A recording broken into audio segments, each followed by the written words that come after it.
cameras open a lot of doors that may not be open for the average person. For some reason, it's like it gives you access to things, and people give you access to things that, we normally wouldn't have. And you end up in places and situations where the average person would never need to end up.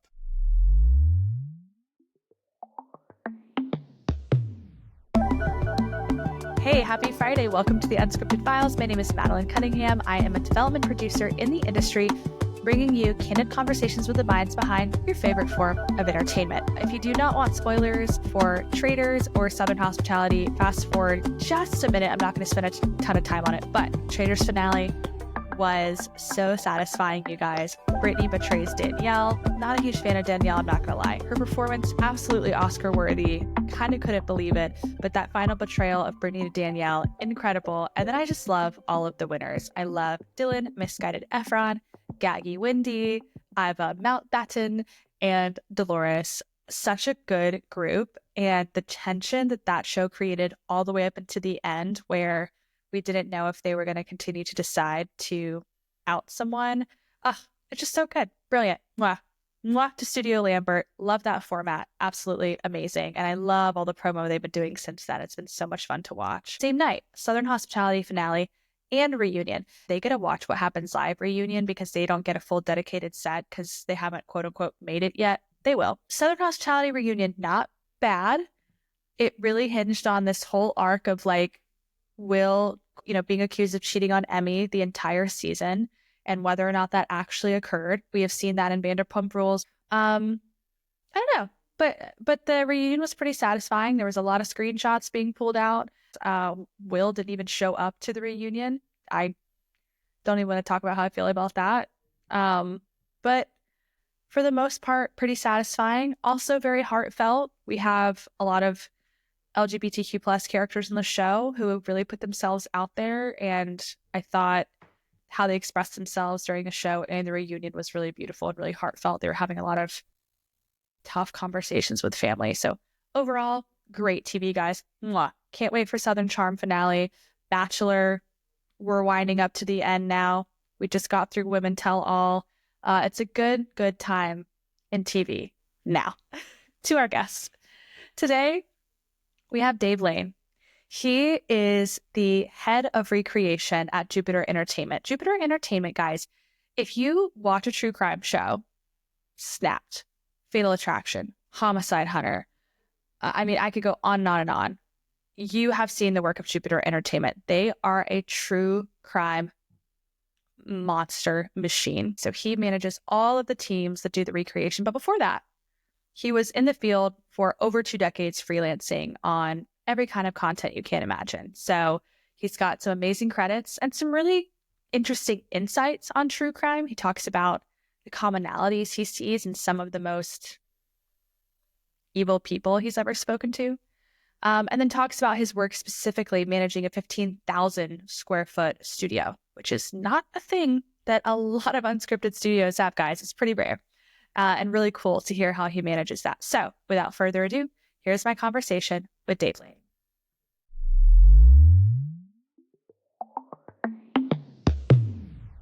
I didn't ask you, Dave or David? Dave usually is good. Yeah. Okay, cool. Great. Okay, well, Dave, welcome to the Unscripted Files. Thanks so much for coming on and chatting with me. Yeah, thanks for having me. Absolutely. You've been in the industry for quite a while, and you've done, the credits on your IMDb are pretty insane. Over 2 decades in the industry, freelancing in the field, now more on the sort of executive side with Jupiter Entertainment, which is just an absolute machine in terms of programming, responsible for hundreds, if not thousands of hours of programming a year, which is just kind of insane. So talk to me about why you got into this. What's the story? I want to hear the origin story first. Yeah, the origin story is probably not so different than a lot of other folks. After high school, I needed money for college, and so I went into the Marines. And so I joined the Marines in 1995, and then I was in the Marines for 8 years. And, that gave me access to some funding for college. And I had a real interest in political science. And so I started to study political science and took a broadcasting class as a placeholder. I was waiting for my dream political science class to open up. And like a lot of I think early college students do is, you jump into a class fully intending to drop it, when your dream class opens. And so it was a broadcasting class. It was easy to get into. And I think within the first class, I realized that it was actually really interesting. And that ultimately led to a shift in thinking. And one of the fascinating parts to me about broadcasting and TV production in general was the fact that you could make something tangible. You could create something that people can see, can hold, can view, and something that really has a lot of staying power. And, I still have, DVDs of the earliest projects I ever worked on. And, that fascinated me. And so it created this shift. And I really loved TV from the start. And that was the thing that I think most interested me. And then after graduation, I had a friend that started working at Jupiter Entertainment as an assistant editor. I applied and got a job as a production assistant on a series called City Confidential, which ran on A&E. It's one of the early true crime series. And City Confidential ran for 133 episodes. I came in after our original narrator, Paul Winfield, had passed away, and they had found a new narrator in Keith David, very famous actor with a lot of accolades. And so I came in around that time and just fell in love with that series and the genre and Jupiter, really. I mean, that was, I don't know. I mean, if you look back at 20 years, I don't know that I've ever had more fun than I did as a production assistant on that series. Yeah. What was the moment you were like, oh, I love this. This is what I want to do? Yeah, there was a real energy on that series. At that time, Jupiter Entertainment, which is now over 200 employees who span, multiple states, multiple zip codes from New York to Knoxville, and then the freelancers who work across the country. At that time, it was a company of about 30. And so it was very small. It was very boutique. And there was a lot of energy and excitement in the company. It was really close-knit. The first mission that I was given on City Confidential, I was introduced to the person who was going to be my mentor and this field producer. He said, welcome to it. Let's get right into it. Let's dig in. He said, I need for you to find a crack addict in Riggins, Idaho, who is probably homeless and probably doesn't have a phone. This is really kind of like cell phones existed, but not to the point where they do the saturation that they do today. And so I just started making phone calls. And I think within the first 24 hours, I had her locked into an interview. Wow. And she did an interview for the show. And so that was that excitement, the thrill of the chase. It was, I don't know, I've never escaped it from that moment. Mm-hmm. Yeah. Do you feel like, so you had done your stint in the military prior to this, right? In the Marines. Yes. Do you feel like in a way that you took skill sets from that time into this job? Yeah, I have those conversations really still to this day. The military is an interesting place. I think it's like a lot of places. It's all about what you take away from it. What I took from it was that there was a lot of professional and personal development that I gained from that. I came from a family of, my parents were amazing in terms of the longevity of their relationship. They were married for over 60 years. Wow. We were a really poor family. I had siblings. We were all adopted into the family, and all three of my siblings were drug addicts, and lost one of the siblings, a sister, to addiction, and an older brother who's an addict, and a younger brother who's been, on and off again with addiction. And so the Marines was also sort of a way out of that situation. And so it gave me, I think, some guidance and some purpose that I'd never had before. And what you learn in the Marines is that you come from, you meet people from all walks of life and who have, really, really varying stories on how they got there and what they've done to that point. But you come together to do something really cool. And that's the way TV works is, that's the way a team works in television is that, and you might not know many of the people that you're working with, and you have to make that click very quickly to have a good shoot, to have a good production, to have a good project. And that could be a day, it could be weeks, it could be months, and it could end up being years. And, knowing how to work with people, knowing how to communicate with people, just diving into the project, diving into the purpose with this common goal and common outcome in mind, I think, you do that in the military. And I think that really transferred over to TV production as well. Yeah. Bringing together a motley crew, literally, to make these things happen. Okay. So your first assignment, you nail it within 24 hours. You've done what you needed to do. So now you've got this high of of reaching your goal. And so tell me then, over the past, 17 years as a freelancer, some of the most exciting or sort of wild projects you were a part of. Yeah, that is, there are so many stories that come about from the road. Some are, some you can tell, some you can't, Sure. It was a crazy, crazy existence to be on the road, because I think one of the things about television that maybe a lot of folks don't realize is that, cameras open a lot of doors that may not be open for the average person. For some reason, it's like it gives you access to things, and people give you access to things that, we normally wouldn't have. And you end up in places and situations where the average person would never need to end up. And so I think in that sense, television, it provided so many interactions and experiences that I never could have imagined having by not doing this type of work. And, I might go from working on the White House Christmas for 5 days and then, have a 24-hour break. And then I'm interviewing a hitman in a Texas prison. And then just a few days later, I'm in Montana hunting and trapping with, 76-year-old off the grid hunter and trapper in waist deep snow and 30 below temperatures. 6 days later, we were flying to Israel for 3 weeks and exploring that country. And so wow, that's one of the interesting elements of television and, the freelance world, especially. It was just such a mix of different projects and experiences and opportunities that you just don't get access to. I remember the first time I went into a women's facility, a women's prison, to interview a killer, a woman who had killed her husband. We walked through the gymnasium during an aerobics class, and this is an all-female prison. And I got catcalled by 30 women. And so I was like, I had that what am I, a piece of meat? This you feeling had the feeling that all women have all the time. Yeah, exactly. Yeah. I'm like, oh my God. Yeah. So that's what it's like.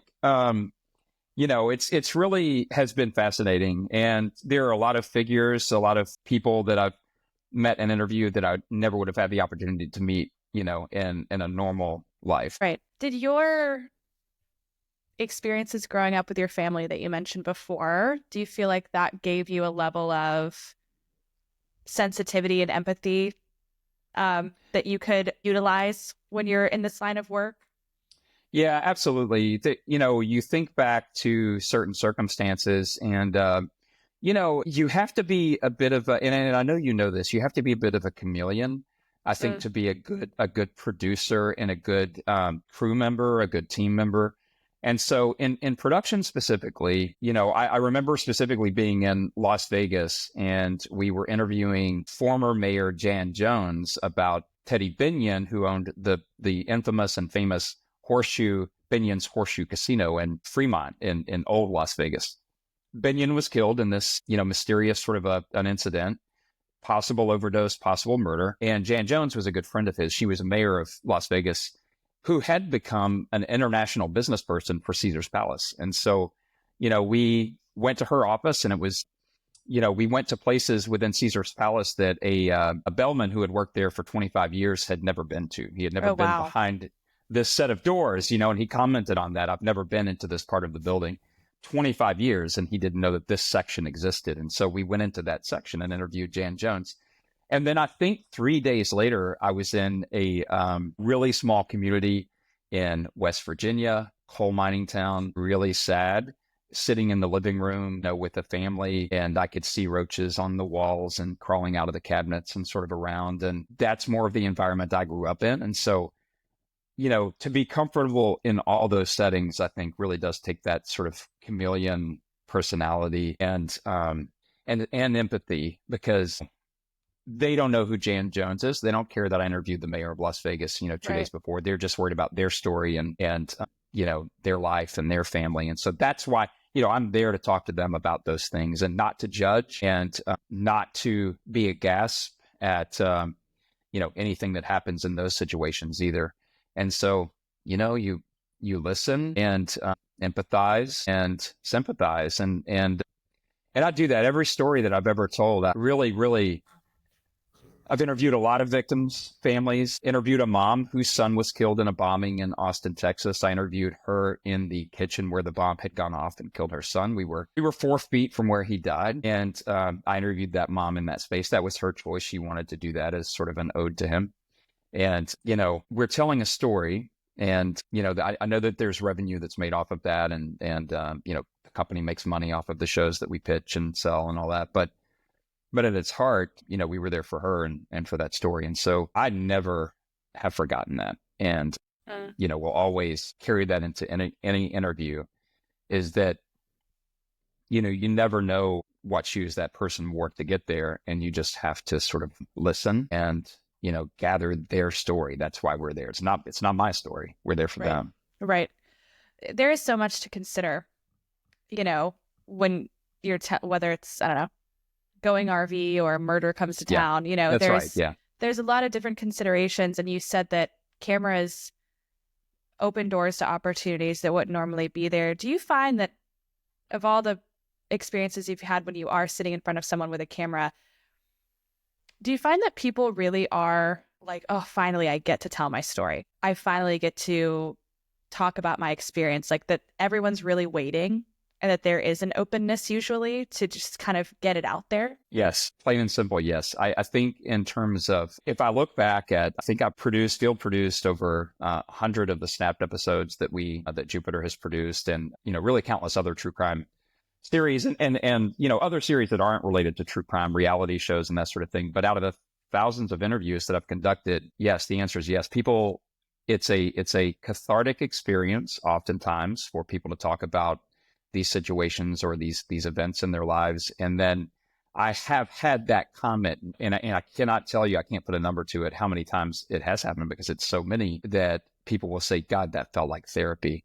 And one instance in particular, I interviewed it was a story in St. Louis, Missouri, sort of an outskirt of St. Louis, Missouri. And it was one of those very, very tragic stories of a mother whose newborn was stolen from her in a violent attack by another woman who had she had some miscarriages and had convinced her family that she was pregnant. And there's some psychological issues there, obviously. And there was something, it was a sign, like a welcome home sign for this baby, that triggered something in her. And she saw that sign, and then she, for lack of a better term, snapped and went in and attacked the mom violently with a knife. I know this story. Yeah. Mm-hmm. And she stole the baby. And so I interviewed Shannon Torres, the woman who stole the baby. She was in prison in Missouri. I interviewed her. And then I also interviewed the mom who was attacked. The dad of the baby was there with her. Wow. He was not happy that she was doing the interview. He felt that it should sort of live and let live and just be over. And we did the interview with the mom. It was very emotional. I interviewed both her parents. They were very emotional. And the husband the whole time looked very uncomfortable, looked like he did not want to be there. I respected his decision, respected his space. And after we were finished, it was like 10:30 p.m. It had been a marathon day. They wanted to get it out. They wanted to tell the story. They're over there talking as we're sort of wrapping up, and they're whispering, and he looks sort of, very unhappy. And so, I said, is everything okay? If there's anything we need to go back over or change or, strike or whatever, that's totally fine. And he said, I want to do it. And so he sat down and he told his story for the very first time. And wow, I just, and he bawled, we bawled, it's a really, I think no other term but cathartic, really, for him to tell that story for the first time, and for his wife and for her parents to hear his story for the first time, because he had not told them how he felt about it or his feelings on the situation. They heard it for the first time, just like we heard it for the first time. It's nice to hear, because as you know, there are so many ethical implications with true crime, but it does seem like overall there is, again, a relief. Again, we're all the main characters in our own story. So there is a desire, I think, to talk about what happened to you, to get the word out for one reason or another, whether it's for yourself, whether it's for other families, other people. And so it is nice to hear that overall getting to process this out loud is positive for the majority of these cases, because I think there's kind of an idea that it's forced upon these people, when in reality, it's really a nice tool for them, like I said, to process. So I remember that case very clearly. Yeah, we take I have always taken the approach, and when I say always, I really do. I'm not over exaggerating. I've always taken the approach that, and this is with any family that I've ever spoken with, is that if you say no, I walk away. Mm-hmm. And you won't hear from me again. I promise. And so I'm not going to push. I'm not going to pull we're going to do it with or without you. We really, I personally would always try to work, with everyone to say, it's only if you want to do it. I do not want to force anyone into that situation, because I really haven't lost anyone to violence. And so I really don't know what that feels like. And, Sure. and I tell them that. I tell folks when I talk to them, I don't know what that feels like. And so that's your story to tell if you want to tell it. If you don't, I completely understand. And, I get it. I'll walk away. And, right. And so what you find, I think, what I have found with that approach is that disarms a lot of people, and they see that you're not just out to sort of get them and take advantage of them. And, we would often have the paperwork conversation. I would often have that conversation after we would do the interview, so that they kind of felt in control of that conversation as well, right? And you just let them tell their story, and you have to be a good listener, and so that approach goes a long way. Absolutely. I like hearing that there's sort of like a tell your story, and then afterwards we can decide, what the logistics are. There can be an ethical approach to television. There can be. You're exactly right. I agree with you. I think I've, certainly in the earlier days of sort of reality, I know you're television, and now there's a lot more conversation about producers being swimming sharks and things like that. But there absolutely can be, and there must be, especially with these types of stories. And so you went from being out in the field, more being face to face with these individual subjects, and now you're really kind of more on the recreation side. You are head of recreation over at Jupiter, and you're overseeing the sort of dramatized narrative recreation of these events, whether it's for, Snapped, Fatal Attraction. I mean, there are a million literally programs. In Pursuit with John Walsh, Homicide Hunter, ATL Homicide, Snapped, Killer Couples, For My Man. I mean, between Oxygen, ID, A&E, you guys own such a large piece of this space, and you oversee, like I said, the recre side of it. So tell me about that transition from being in the field to now overseeing this kind of monster over at Jupiter, and why, what led to that transition for you? That transition is more of the business side of things for me. I did see a shift, or the shift, in production. I felt like as a freelancer, at some point we may be seeing less and less freelance work as networks were constricting. I saw that and experienced that and lived through that in 2008, 2009, and business picked back up, I think, around 2010. And so I never forgot that. I don't know. I just saw a shifting tide in the amount of business that was being purchased by networks. And there was sort of a perfect storm, if you will, of timing. And I had just wrapped off of a long-term series that I had been on since day one. It was a sort of a more boutique series called Sins of the City. We looked at really impactful cases, stories from around the country that would often deal with really intense racial division or racial tones. And so we dug really deep into those stories from around the country. And I was the field producer, the showrunner, director, and really involved in that process from start to finish, from day one to day end. And we were wrapping up with that series, weren't sure if we were going to get renewed. And Deborah Allen, the executive vice president of Jupiter, and I had a conversation.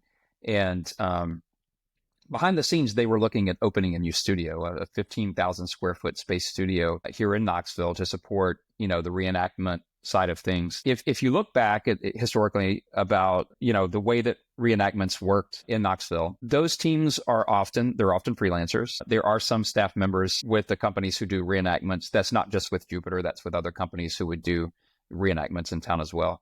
But there's a lot of freelancers. And so there was a sense, I think, for a long time that they were sort of on their own island, that they would kind of show up for the project and in the project, and they wouldn't hear from writers, post-producers, wouldn't really hear from showrunners sometimes about, feedback that they were really hungry to get. And so there was a definitive disconnect between reenactments, and sort of the main office or the hub of where a lot of the production and editing and writing and all that stuff comes out of. And so Deborah had, and her team had a lot of foresight in sort of identifying that separation. And she saw sort of an opportunity and a need to bridge that gap. And so as we were talking, having freelanced for 17 years, having served as a, production assistant on sets and in the office, having served as a field producer, written some scripts, and then moved into showrunner capacity and then to an executive producer capacity. I never forgot, that I was really a field person at heart, and I'm a crew member at heart. I love just being out there. I don't like being in an office. I like being out and making things. And so we saw an opportunity to bridge that gap. And so she asked if I would be interested in stepping out of the field and into that role. It is a hard transition because I love the field. I love traveling. And but we did it. And so when we did that, I think what we did is we were able to say, to these teams that had felt isolated, that it felt like they didn't have representation, they didn't have connection to what was going on here, is that, let me bear your burden and tell me what you need. Tell me what will make life better for you. And I will go back to the office where I'm also very comfortable being and where I know all those people, and I will relay that to them, and I will help bridge that gap between these two divisions. And so that was really the initiative that was given to me. That was my assignment, was to help bridge that gap. And so I've taken that very seriously, and I very much love our freelancers and our staff members the same. Want to be a voice for them so that we have a seat at the table, so that they have a seat at the budget discussions, at the production discussions, at the field production discussions, with production management, with financing. And so we didn't have that, and I don't think a lot of companies did. And I'm really thankful that this team, from our president, vice presidents, they saw that need and worked to bridge that gap. Totally. Well, it's so nice. It's like having a coach who was a player, so the fact that you can really see both sides and facilitate that feedback loop, because, you guys are getting messages, mandates, network down to execs. And then, it's this trickle down effect that once it makes it down to the recre crew, a lot of these asks are very tough. The stuff that the recre crews are doing, both with, these are violent acts. So there's special effects, there's late nights, there's, okay, we got to make Knoxville look like New York or look like, I don't know, Montana, Idaho, whatever. And so you being able to really be a liaison between the executives and the crew on the ground, speak both of their languages and have everyone understand why the ask is being made and how can we make it easier for you to achieve it, I think is so critical, because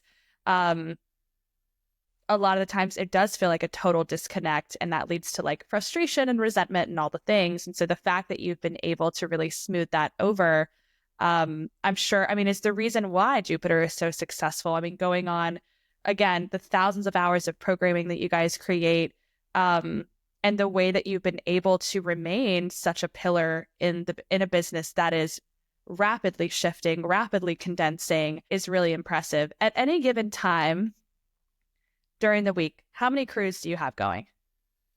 We, on our busiest days, also part of the oversight and involvement that we have is from and by we, it's myself, the gear department, casting, locations, that all sort of falls under the same, We also manage a lot of the support, in terms of gear and production support for the field teams as well. And so our gear department, they are constantly working to support all the field operations and recreation operations. So if you look at field operations, we may have 6 crews, filming on any given day. And then just on the reenactment side of things alone, the studio that we opened, it runs pretty hot at about, 5, sometimes 6 days a week. Some weeks are busier than others. There are some natural, downtime bridges between seasons, and so we might have weeks where we just have a couple of crews filming. On those weeks, we're doing a lot of catch up at the physical space of the studio to make sure that, that nicks in the walls are being repaired. We move a lot of lights, we move a lot of furniture, we move a lot of things around. And so the physical space, to me, the 15,000 square foot studio that we have with the studio spaces is a living, breathing entity that needs to be cared for, just like a crew member. And so we care for that as well. On our busiest weeks, we have 6 teams is probably about the busiest we've been. We've had 6 crews filming different series recreations, in a given week. And so that's a lot of locations. That's a lot of cameras. That's a lot of personnel. And then that's a lot of, studio time as well. Yeah. And, we're there for it, especially coming from the freelance world. I love to be busy. We love it. Busier is better, so Absolutely. we see those calendars and we're like, we get excited when we see 6 Sure. teams are filming, Right. Yeah, absolutely. There's no dread. It's like, yes, this is awesome. Because I love to be able to see how logistically we're going to work that out as well. And our producers work really closely with each other. We've I think really supported communication between teams as well, not just the office and Recre, but also Recre teams. And so we're in a, things that I think sound very simple, but for whatever reason, we just didn't have them. We just have text threads now, we have email chains where we're just all together. And, we talk about weather, we talk about all the things that just need to be disseminated very quickly. And part of that is that producers just talk to each other about, hey, we're going to have a few scenes that we could use the studio for on this day. If we do that between 11 and 3, are you guys good to come in at 3:30? And then the other team's like, yeah, we have night scenes. We'll be there, 3:30 to 10:30. So it'll work out perfectly. And we find this nice symbiosis between all the teams to make it work. Right. And you were a huge part of this studio space development and build. And I know that there was a lot of the talking with the crew members, talking, about, well, what do you guys need on a day-to-day basis? What scenes do you need? What we need an interrogation room. We need these things. And so when it came to overseeing the process of building this or developing this 15,000 foot studio, talk to me about how you approach that, because the actual crews on the ground who are making the work, it was really important for you, I feel like, for them to have equity in this decision, for them to have input, because they're the ones who are trying to find these locations or doing this filming day to day. And then tell me what decisions you're really proud of. Tell me the spaces that you created where where you feel like, yes, this is exactly what we were looking for. We did this in a really efficient way. Talk to me kind of through that whole development process. Yeah. When it was pitched to me by, our executive vice president, Deborah Allen, when it was pitched to me by her about this studio space, I think at that time, I'm not even sure if I recall correctly. I could be misremembering, but I feel like the walls might not have been built yet. I know there were no doors or windows. There may have been walls. I don't know that there were. I think it was just gravel at that point. There may have been a structure, just a primary structure there, but no concrete, no doors, no windows. And I will tell you 100%, and I am not ashamed to admit it, I went in with complete imposter syndrome. I kind of,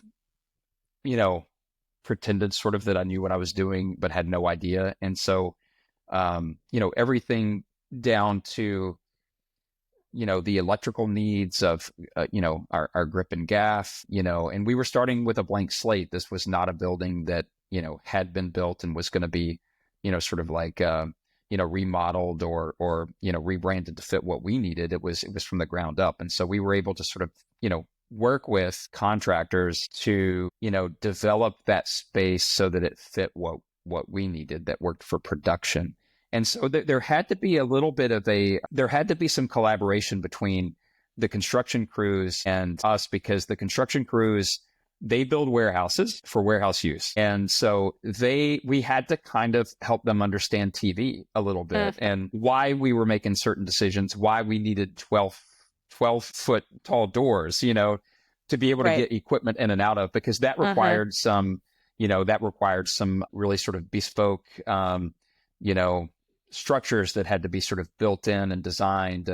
And so, we did that from the ground up. And I remember going in with blueprints. I had the blueprints to the what we sort of came up with as what the layout would be. There were no walls in the space. And I remember standing in there looking and thinking, I have no idea how this is going to work and how this is going to come together.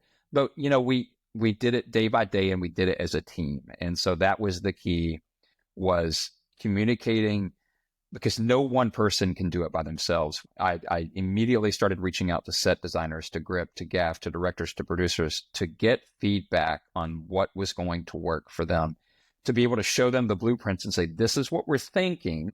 What do you think? Do we need to go bigger here, smaller here? Do we need to shift thinking here? And so we started with this sort of we started with a blueprint, and then we were able to micro adjust that blueprint to really fit with, what those teams needed. And so once the wall started to go up, once we started to see all the spaces take shape, you were really able to see how those spaces might be used. And we made changes. I mean, we made changes along the way. There were one of the spaces we fully intended to be cast holding in a small interview space.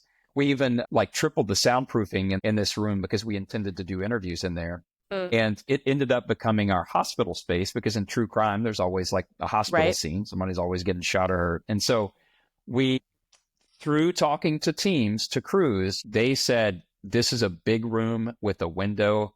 This would be awesome for the hospital. So, Jupiter was fully invested in those changes, even though we had spent the extra money to do the extra soundproofing and sound barriers and things like that in that space. There was never a singular second of hesitation. If the crews needed it, then we were going to do it. And so that's the decision we made. We shifted plans. And then it was this sort of amalgamous, this amalgamous design. And we just ended up and it's still to this day, it never has stopped. I still communicate with the teams pretty much daily, and they're always giving feedback on what could be different. We just had more electrical contractors come through and look at other things we could do to help, improve the spaces. And I saw it in some phases. I saw the development of that space in phases. Phase 1 was just getting in there. And then phase 2 was sort of tweaking and fine tuning. And then phase 3 is really, really, building it out and getting everybody what they need. And so everyone has been invested. They love coming to work there. And I think all of those teams, everyone that comes into that space, has had some impact and input into the development of that space, whether that be props, whether that be set design, or whether that actually be physical construction of the space. Right. Well, and that's, there's a whole prop house that's managed as well, which is wild. But when you look at, not that true crime is formulaic, but there's a lot of spaces, and there's a lot of props, and there's a lot of wardrobe and things that can be reutilized, and you can share resources across programs, which is one of the reasons you guys do it so economically and efficiently. So in the studio, you wanted to make sure these spaces were versatile. They had the electrical needs. So you've got a lot of hospital scenes, a lot of intero rooms. You've got a lot of, what else are kind of your typical sort of setups in there? Yeah. So when you first walk into the building, a lot of folks think that the lobby is actually like a working lobby, because we have a reception desk that was built specifically for set design. And so it has wheels, and it will roll in and out of the space. But most everyone who comes in thinks that is a working reception desk. It is indeed not. It is a lobby set. And then the hospital room gets a lot of use. That also serves as a crime lab or a medical examiner's office. Oh, yeah. Very clinical. Very clinical. It's big enough that you can stand in one corner and shoot one direction and have a hospital. You can flip around and shoot the other way and have a crime lab or a morgue or whatever you need in there. We designed windows specifically within the space to be able to look into spaces, all of the doors that go into the set spaces have, window kits that I installed in there so that you can see through them. And so there's a lot of like pass-throughs that we intentionally put in. We sourced some doors from Facebook Marketplace Love that had that. age and patina. And Yeah. so, you get a sense of like, oftentimes government buildings, they don't have a ton of money. And so we wanted it to look like a government building where Right. you have some older sort of Finishes bruised, Mhm. yeah, some bruised things. Nothing's absolutely perfect. And so we have a modern bullpen space, which is a police department. And it looks very much like something out of, Law and Order or SVU, something you would see in like a Dick Wolf type of a TV series. And then just adjacent to that is another very large bullpen that has some retro feel to it that we often use for these. I think one of the teams filming there today is filming a 1992 episode. And so that space can be situated to give you the look of 80s, 90s, 70s, back 60s.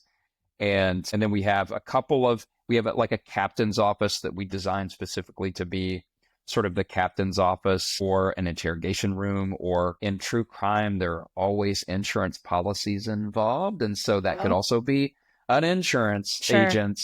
Sure. I remember walking in one day and seeing that set up as an insurance agent's office. And I just happened to catch a moment where our actress was coming on to the insurance agent, who was writing this life insurance policy on her husband.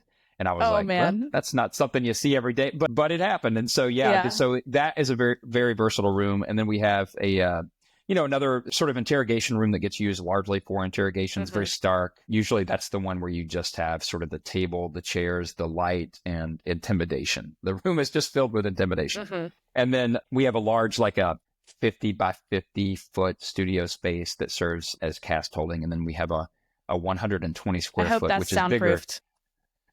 It is not, but yeah. But we have, quiet on set, so that we hear that a lot there.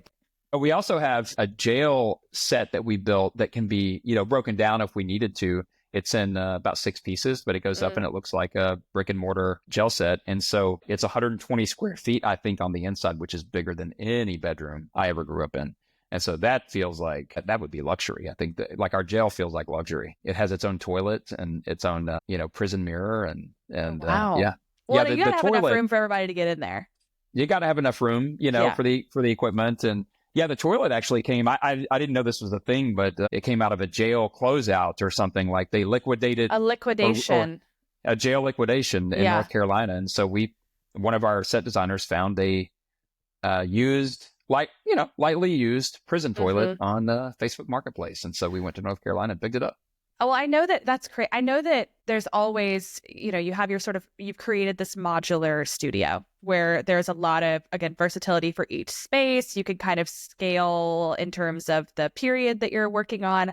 The fact that the 90s is considered period, that's painful for me, but I know it's the case. And then you have like these very, very passionate, very talented, very resourceful and nimble people on the art team, which is such a critical part of this storytelling, who are not only working to get the accuracy right of, I don't know, what was this person's style? What were they wearing when it happened? What were the actual details of the crime from the reports? And so it's nice to have a team that's always on the lookout for, we could really use that. The team could use that and bring it in. And the art is a whole other piece of it that is, again, so critical to the retelling of true crime and being able to source very specific things like a prison toilet.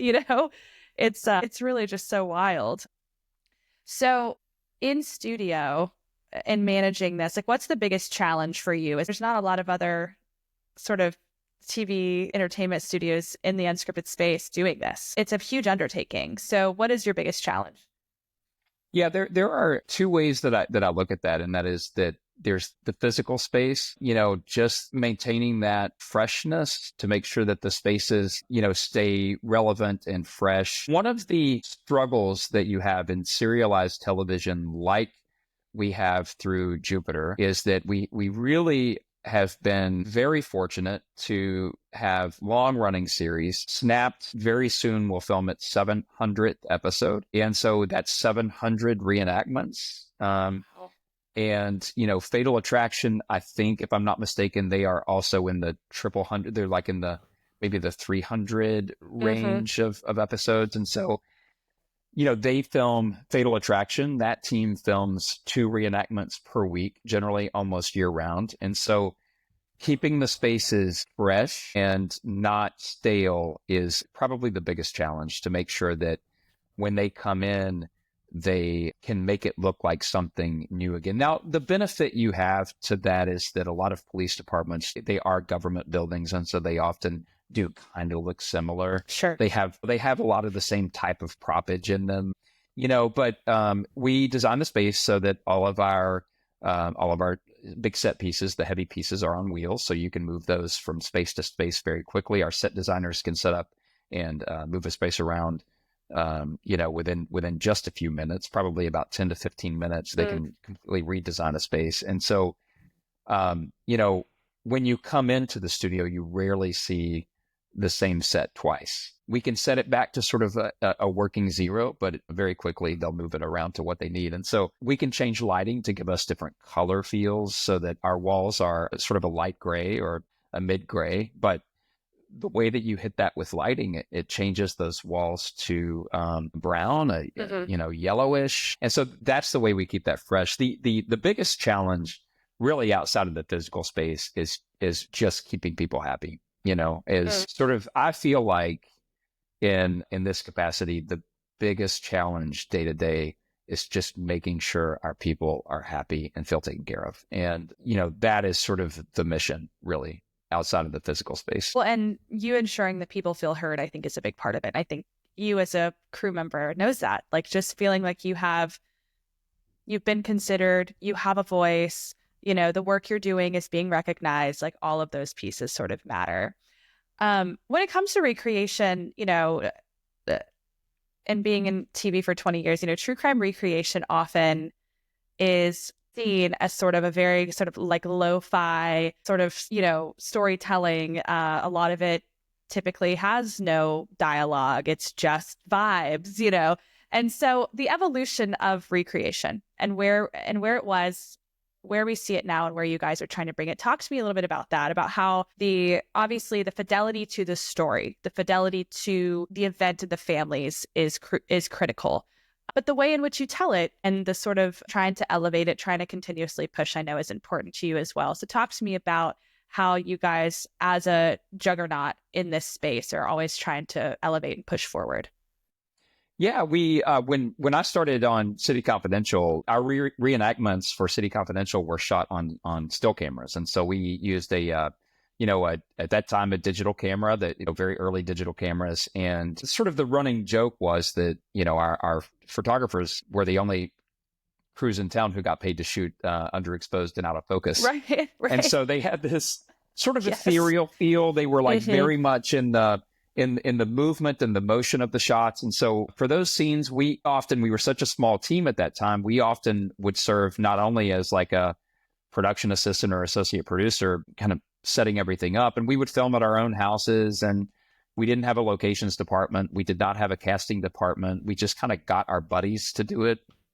My wife played a nurse and other roles, and so we often were, I played good and bad guys, cops, you name it. But we shot, out of focus, and for each scene that might happen, whether that's like stabbing a knife down or pulling a gun, you would go through these sort of smaller motions, and you would just hold the shutter down and catch, 300 images of that one scene happening. And then the editor could sort of pick and choose a range of images, maybe the first and the fourth and the 17th image, to give you sort of the feel that motion was happening. And so the viewer kind of got the sense without seeing what was happening, what was happening in the abstract. And we saw that develop into Snapped. We went with that sort of same approach on the initial run of Snapped. And then we went to motion, and I remember that transition of going to motion on Snapped. And then we started to film the recreations. And then that's when we started to, see more actors, see more faces. And so we started a casting department. We started a locations department and, wardrobe and props, set design, hair and makeup. And so the evolution, because it became more real and it became bigger, we needed bigger. And so that's where you saw the evolution of the crews and the cast that we see today. And to the point where, going back to the question of fidelity to the story, we really do try. We have production meetings, weekly, usually a week out, sometimes 10 to 7 days or so before a shoot might happen. And each department, they discuss the needs of that story. And so we pass imagery, to each other. There's imagery that's shared so that the casting department can find actors that look like those people, that look like that person. They get the age, they get sort of the body build and beard, no beard, hairstyle. And so, we look at locations. We share imagery from, court records to see sort of like, where that happened. And so, I mean, in Knoxville, it's a big enough city that everywhere looks like somewhere. And so, we can find a house that kind of looks like we need. If that's wood paneling from the 80s, we got that. We keep a database of all that information that we can source. Our location scouts all source, and we can send pictures back and forth to kind of say, is this the look you're going for, producer? And the producer or director says, yes, that's what we're going for. That's the feel, that's the vibe. Is this the person, producer and director, that you would want to play this role? And they can say yes or no. Let's look for other folks, or let's get that person. So it has become, fidelity to the story is really important, and it is a big focus for all of our, set designers, casting managers, our location scouts, all really want to capture sort of the real feel, because we are telling real stories. We're telling real stories. And I think one of the biggest, when you're a field producer, you are kind of the face of, you're the face of the company, and you're the face of the project to that person. They don't see anybody else. They see you. And even though you might not be involved in the reenactment part of things, and you might not be involved in the show running part of things, you're the person that they will call if they're not happy about a show or the way that something turned out. And so, we always want to get that right. And sometimes, sometimes you might have to go with someone 10 years younger. Sometimes you might have to go with someone 10 years older, but we really do try our best to get somebody who looks like that person, and to get a space that looks like that space. Because the worst thing is having, the parent of a child that's been murdered call you and say, you guys got it wrong. That's the worst. And that's you just don't want that. It's rare. It is rare. Most of the time, what you hear the most are from police officers, from detectives who are like, the guy you got to play me, is like, oh, come on, dude, he was like a power lifter, and you're like, well, we always try to you always try to sort of like, yeah, but it's not about you, bit, dude. Come on, we gave you muscles. Right. It's fine. Right. So that's who you hear from the most, in a very funny way. And they're generally like really lighthearted about it, and they'll give, that's one of the things you hear a lot in true crime, is that, detectives give each other so much crap about, being on TV. Right. That if you have somebody playing them that looks like, the 25-year younger, stronger, healthier version of them, they will hear about that for the rest of their career. Totally. Oh yeah. Yeah. So we do have checks and balances in place to really prevent, failure in that regard on all, because casting doesn't make unilateral decisions on who they cast. They send that to producers and directors for feedback, and showrunners for feedback. And so it is very much a collaborative effort, and a lot of decisions, a lot of people sort of like giving feedback on that. The locations are not unilaterally chosen, but that's chosen by committee essentially. And so everybody has some input, and there is a comfort level that you have to have, knowing that we are in Knoxville, that we are in a limited space when it comes to cast, that we are in a limited space when it comes to homes and available apartments and things like that, vehicles. We understand that a black Toyota Tacoma and a black Ford Ranger kind of can be interchangeable sometimes. Mm-hmm. And you just have to go with that. And Right. there are some acceptance that we can have in that regard, as long as we get the heart of the story right. Right, then exactly. that's what we're really going for. Yeah, absolutely. Well, and there, yes. And you've got access to, on the research side, you've got access to the documents, you've got access to a lot of information, some of which I'm sure you wish you never knew, because some of these stories are just so dark. But trying to align as much as possible within your budget, within the constraints of the talent, the team, the time of year, the location. I mean, there's so many things to consider, and trying to get everything right is so challenging. And the fact that you guys do it and do it well and have done it so well for a couple of decades now is super impressive. I mean, when it comes to this, I mean, does it get to you anymore? Like the subject matter? It, honestly, and I don't want to sound, this is just personal. This is just personally from me. It never did. It never did.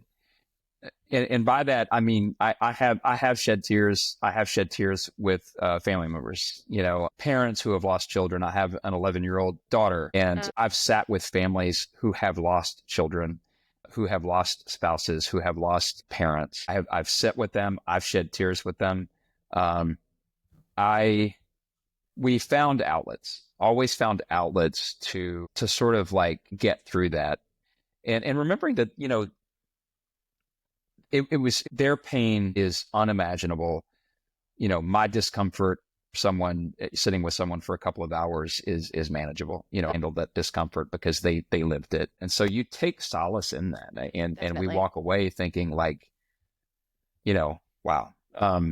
And I think the way that it doesn't impact you is that you're the source, you are the vehicle for them to get a story out that may not be told. I mean, there may not, sometimes these stories, people aren't necessarily, it's not Dateline worthy, or whatever. They're not knocking down the door, stick it after them. And no. And a lot of that, frankly, a lot of the time they're not getting the coverage that they deserve for reasons that are pretty clear, Yeah. Where there's not the attention that it should have. And so the fact that, again, you're offering the opportunity and a microphone and a platform to talk about their experience, to share memories of who they lost, to get to talk about who they were, how they were, is really critical and important. And I think that being able to access the empathy you need is important, but then to be able to just understand, to allow it not to penetrate quite so much, because it is your job. It's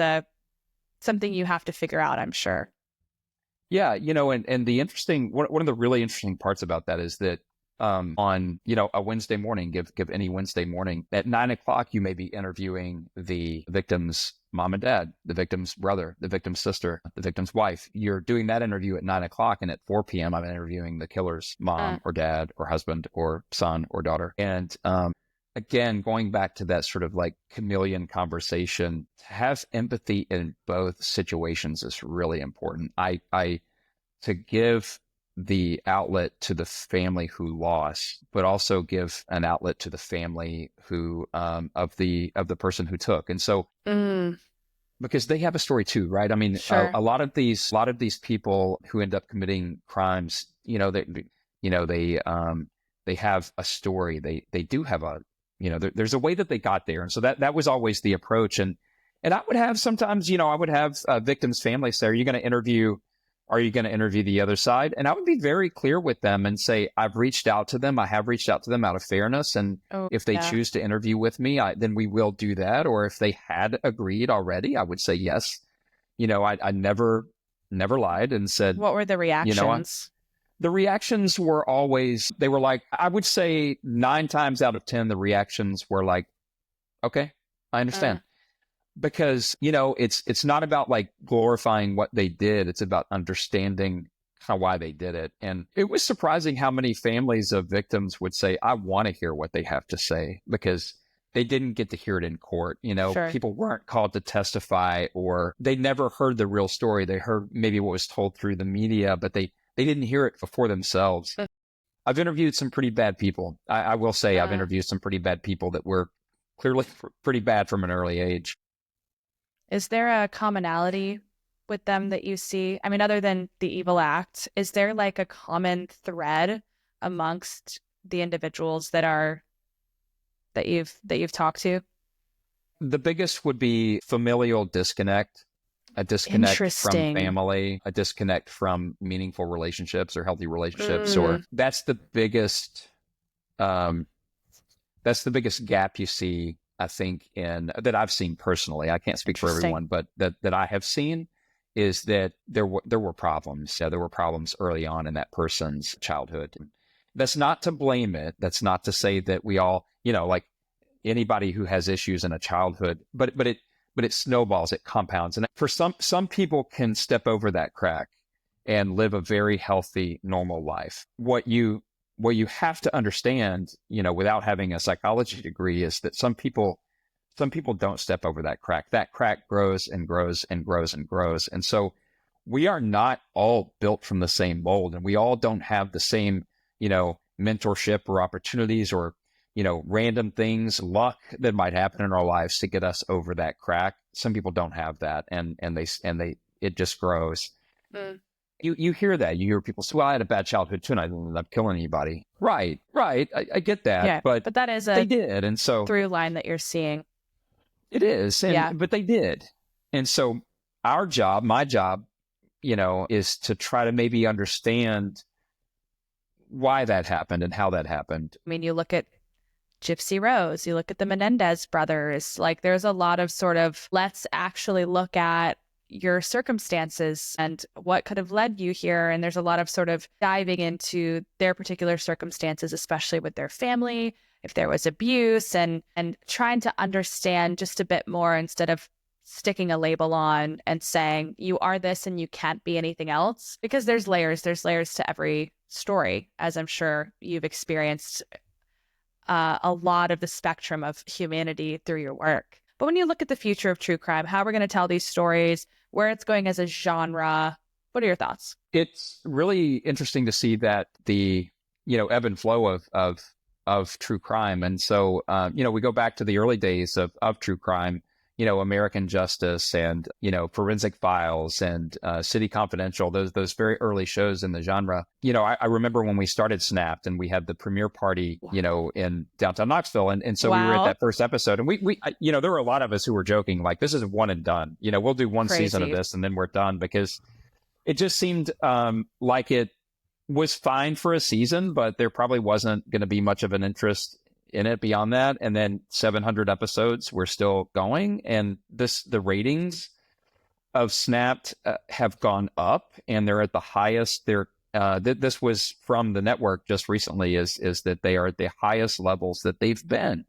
Wow. 700 episodes, 35 seasons in. And so this is sort of a confession. I've never seen Making a Murderer, but I do know that seemed to be the nexus of where we have ended up, was this Netflix series. I think is what it started as, Making a Murderer. And so you'd have to live in a cave not to understand the impact that series had, even if you've never seen it, on true crime and the genre and the interest, sort of this renewed interest in it.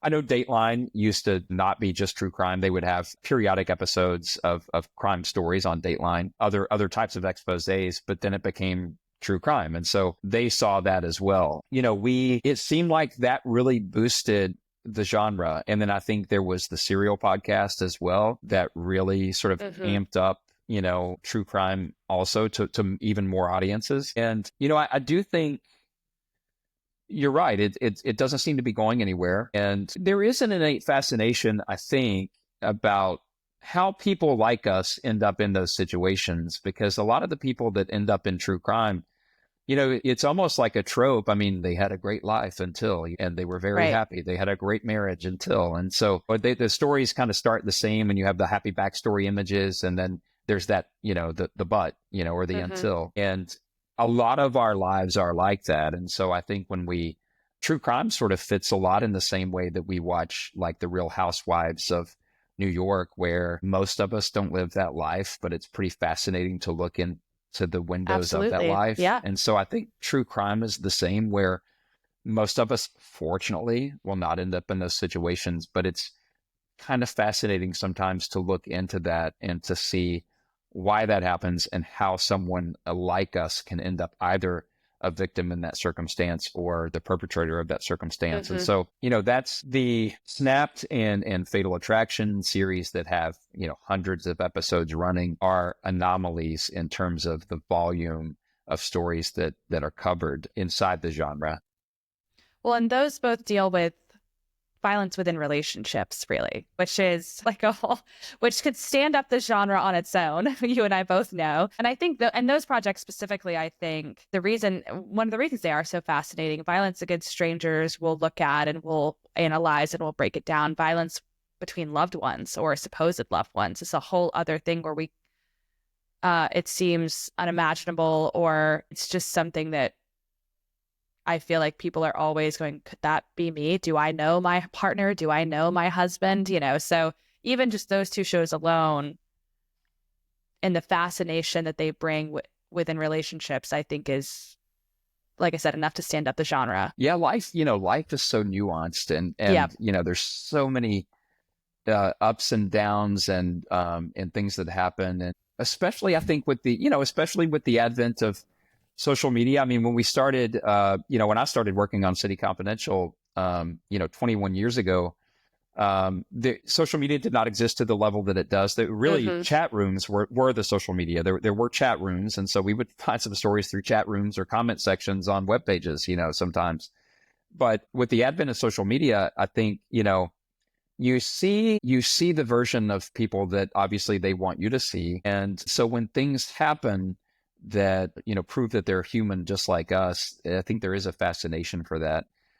And they're, the victims of crimes and the families of the victims of crimes, that's probably a hard pill to swallow, is that there is a fascination for that. Uh-huh. But by and large, what I find for them too is that they want to understand it as well. They have a hunger to understand the why behind it.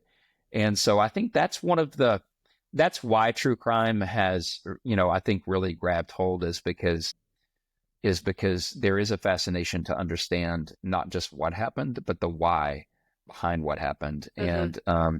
And that sometimes is really dark, and that sometimes is really deep, and sometimes it's not. Sometimes it's very surface oriented. I needed $100. I got $100. I'd kill the guy to get it, but I'd do what I'd do.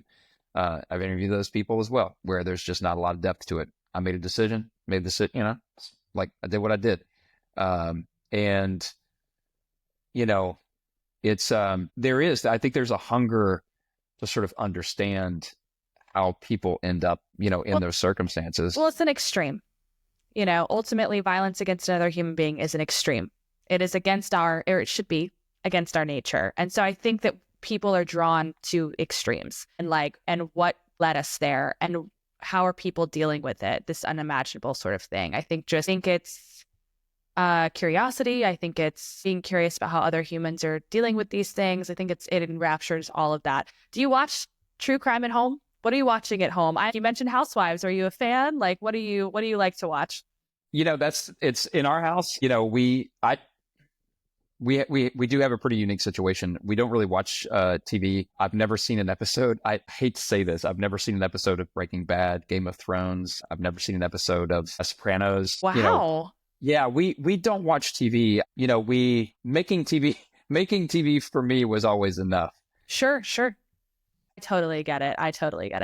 A friend of mine would say, it's all just part of life's rich pageant, and I loved that quote, because that's TV, is that it's this rich pageant that you can watch, that you can live, that you can see, whether that be something like fiction, Game of Thrones.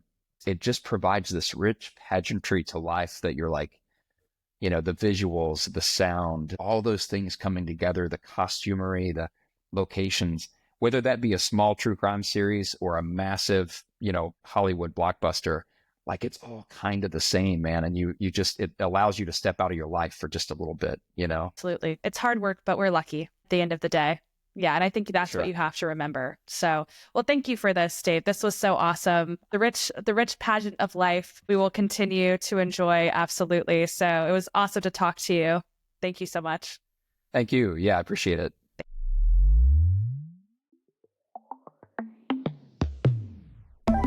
thank you so much for listening to this episode. Got some really exciting guests coming up, you guys. Some people that are giving a really different perspective into the industry that I'm really excited for you to hear. So again, thank you so much for listening. Thank you for liking, subscribing, rating, reviewing, all the things. I hope you have an amazing weekend, and we'll see you next week on The Unscripted Files. The Unscripted Files is brought to you by Good Gravity Entertainment. Thank you to producer Bonnie Adams, original music by composer William Wright, artwork by Lisa Schweikert, and photography by Reed Schick.